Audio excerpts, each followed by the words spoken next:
Suspension allows the wheels to follow the road, and it keeps your body, your back, your spine safe from those impacts.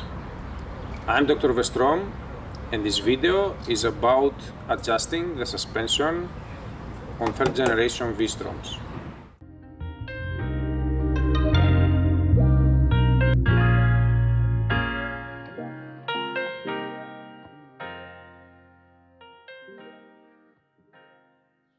If the suspension is not properly adjusted, your tire will not be on the ground, on the road, and your bike will have no traction, so it will not accelerate properly, it will not brake properly, and it will not turn properly.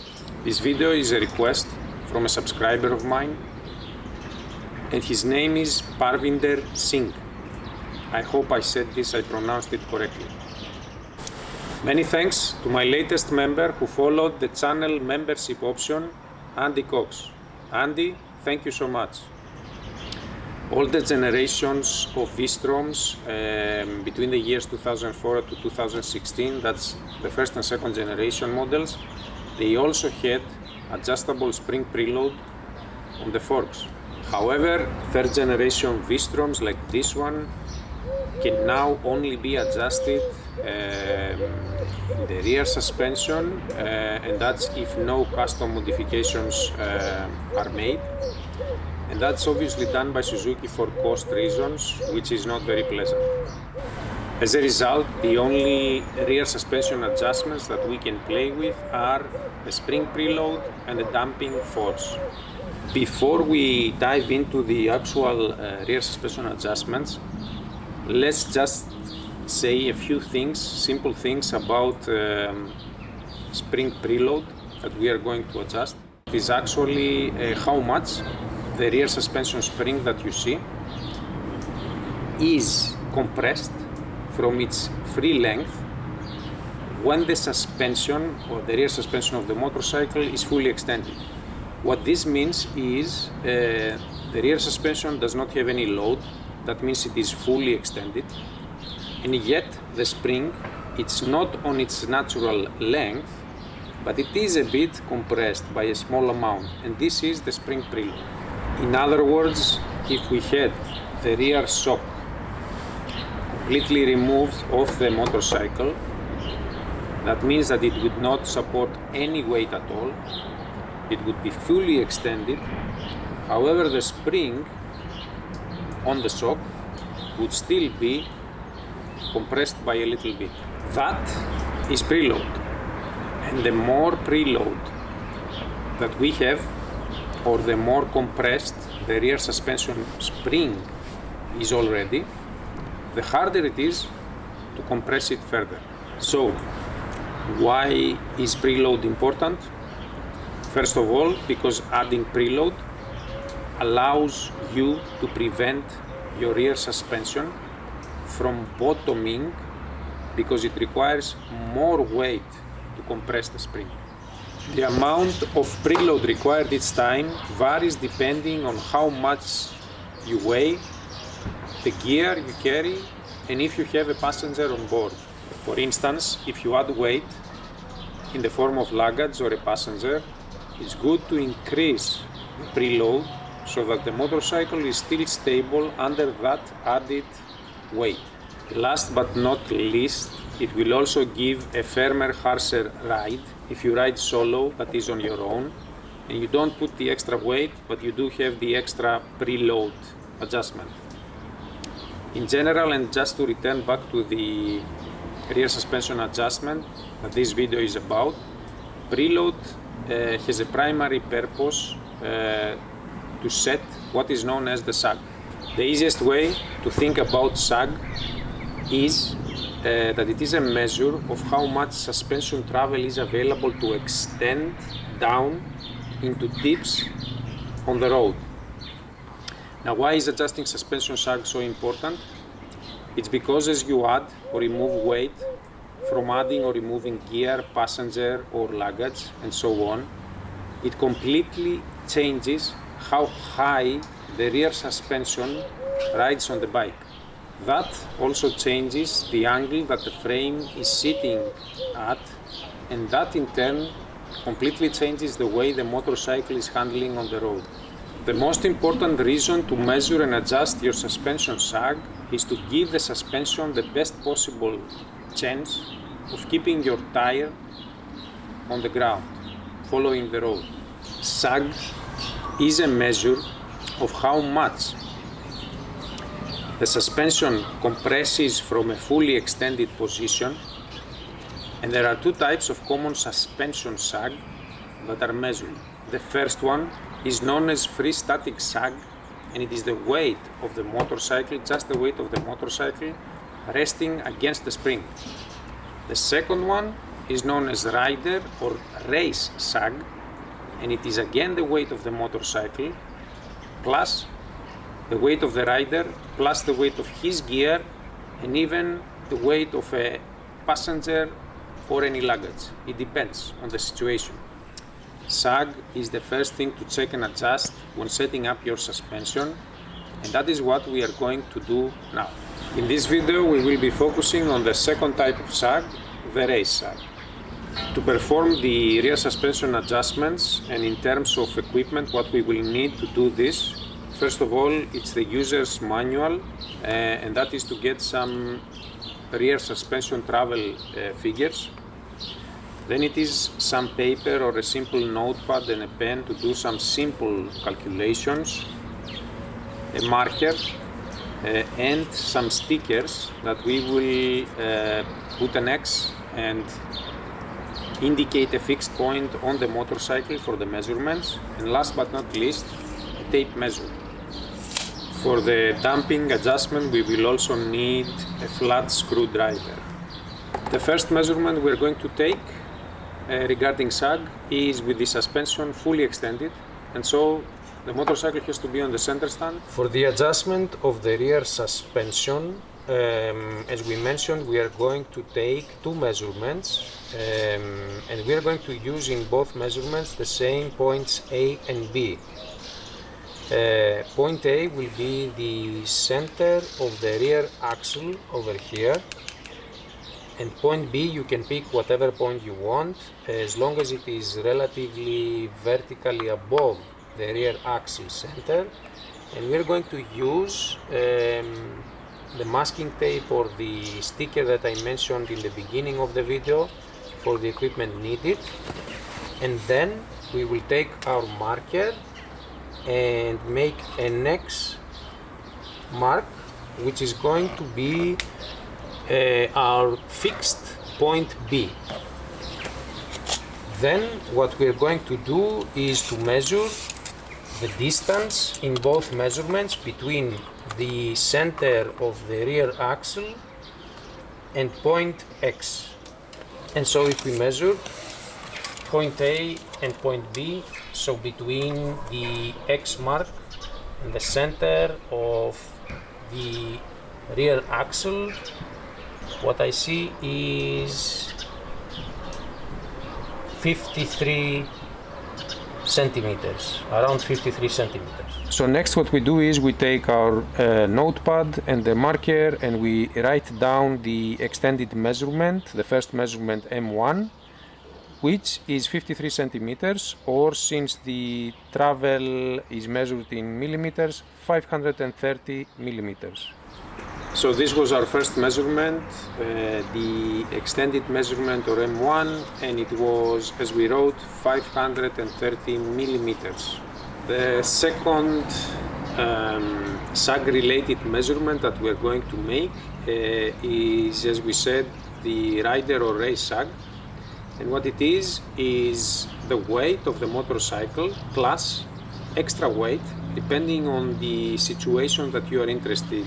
So either including only your own weight or plus including some riding gear, some luggage, a passenger and so on. So for instance, if you intend to set up your rear suspension for a travel that you intend to take a passenger and some luggage, you put also the passenger and the luggage, so you have this weight also, and then you measure the rider or race sag. Don't forget that we are going to use, for this second measurement, we're going to use exactly the same points A and B like we used for the extended measurement M1.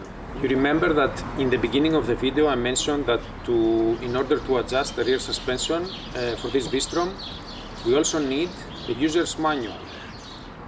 That is to get the rear suspension travel figure, and it turns out that this number is, for this V-Strom that is around 160 to 159 millimeters of rear suspension travel. And so, as a rule of thumb, what we want is our race or ride sag to come close to 30% of that number, and that is the target sag. Okay, so we are going to use this 47.7 or approximately 48 millimeters of suspension travel just with sag. That means with either only your weight, or if you want plus your passenger, or if you want plus your gear or luggage and so on, depending on the case. This 30% figure is so that your motorcycle has enough down travel or of 48 millimeters. The rest, 70%, which is 110 millimeters, is for the up travel. In that way, the motorcycle has enough down travel. If, let's say, it happens that you ride over a pothole and the wheel attempts to follow down into the pothole, just to keep the tire on the road, on the ground. In addition, as we also said, besides the enough down travel, we also want enough wheel up travel, and that is without hitting bottomed out. If you hit, let's say, a bump or a rock, and it will violently try to send the wheel upwards, and thus what we're trying to do here is to have enough up travel to avoid hitting bottomed out and upsetting the whole chassis of the motorcycle, and therefore the handling of the motorcycle. Right now we will be setting the bike just for me. There will be no luggage or passenger, but only my gear. Okay, so next we are going to set up the bike for me, and you're going to do the same for yourself following this process that I will demonstrate now. In my case, I will be wearing full gear. That means my suit, my boots, and my helmet. In your case, if you need additional weight in the form of luggage or a passenger, the process is the same. Now for the measurements, you're going to need at least a second person to perform these measurements while you're balancing the motorcycle, because both your feet need to be on the footrests. For this, a nice trick is, if you have a column like this, to grab it with one hand, have both your feet on the footrests, and then the second person can come and perform the measurements, because the entire weight of your gear and you will be on the rear suspension, like now. So, we are starting the process. I'm going to wear my helmet very fast. Helmet is on. I'm grabbing on the column. The bike is balanced. Both feet are on the footrests. The entire weight of me and my gear is on the rear suspension, and my very beautiful assistant will now perform the measurements.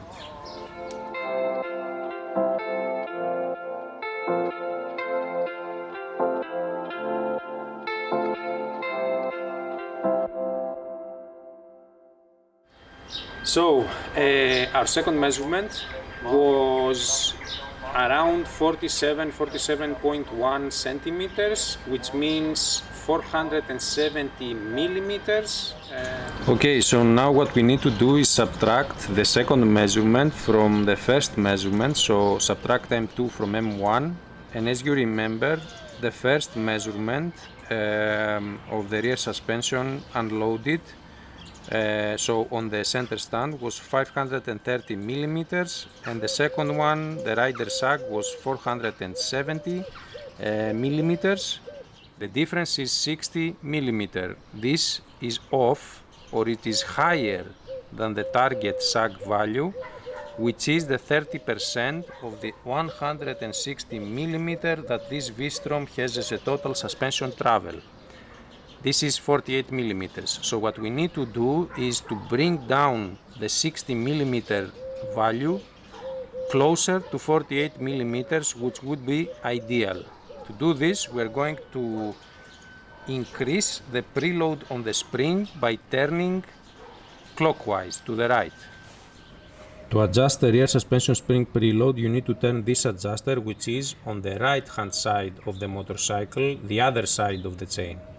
Turning the adjuster clockwise, so to the right, will stiffen the spring preload, and turning it counterclockwise, so to the left, will soften it. There are lines on the adjuster body from the left hand side of the motorcycle, so the other side where the chain is, that indicate the amount of existing preload.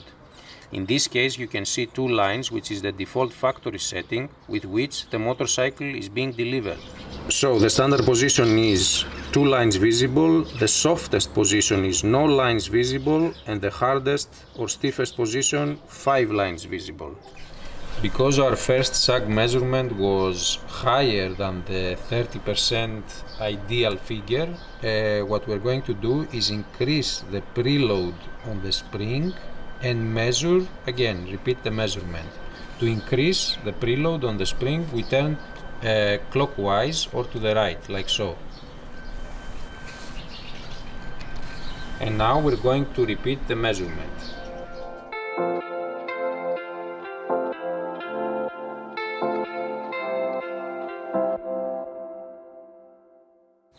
After adjusting or increasing the preload on the spring by turning clockwise a bit, we took another measurement of the race sag.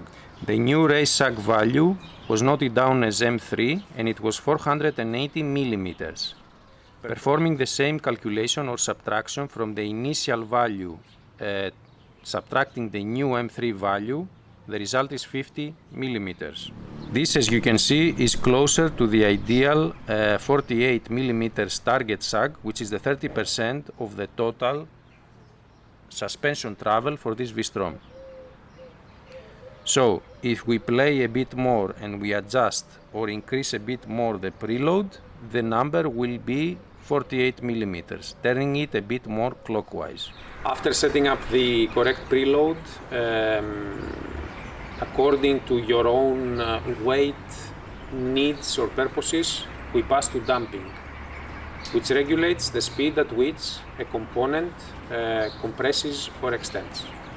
In the case of suspension, this is achieved with oil that it is forced through a hole, through an opening or some other restriction as the component compresses or extends. And it is the oil or any liquid resistance that regulates this movement when it tries to flow through the opening.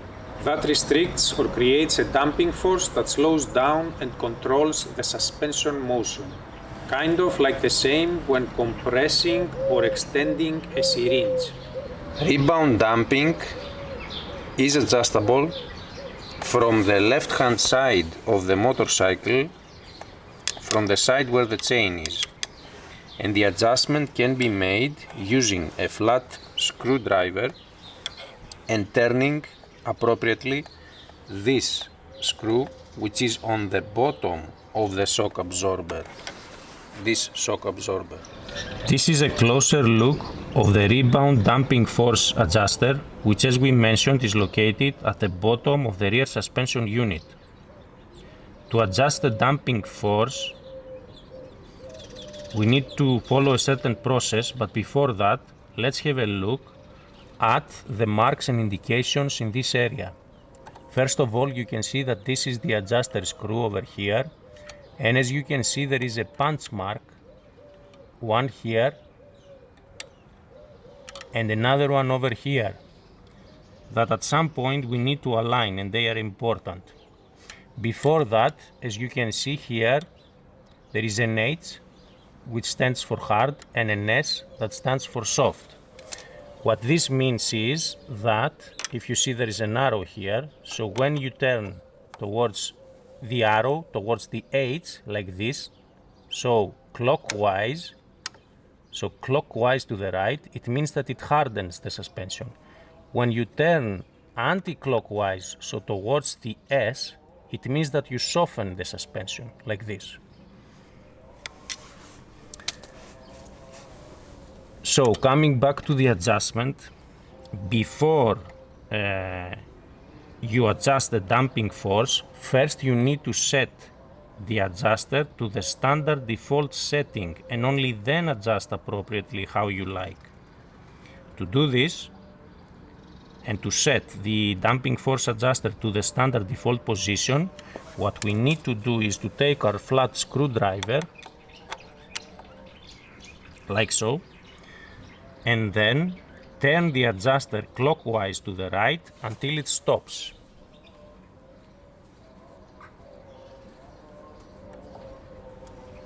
That's one turn, and that's another turn. And it seems that it was 2 turns for my settings.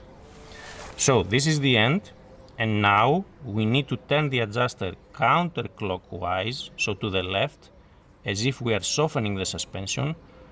In my case, for my model, it's 2 turns. In some other cases that we will look, it's different based on location and on model. So V-Strom model, that is. So in my case, it's 2 turns, half a turn, 1 turn, 1.5, 2 turns. And if you remember, I told you that you need to make sure that you turn until the 2 punch marks align. So this punch mark and this punch mark. You need to make sure that when you set to the default position, they align, and they do. After that, if you want to stiffen the damping force, you need to turn the adjuster clockwise, so that means to the right, like this. Or if you want to soften the damping force, you need to turn it counterclockwise to the left, like this. In general, there is no magic formula for this adjustment. It depends on the preference of everyone. And so our sag is now adjusted properly for me riding solo with my gear on. A thing to note and to consider is if you're running into a situation where either you are too high or too low on your sag measured values. This may mean that for your own weight and load purposes, you might need to change out your spring or your shock absorber to get proper handling. Thanks for watching, and as always, ride safe.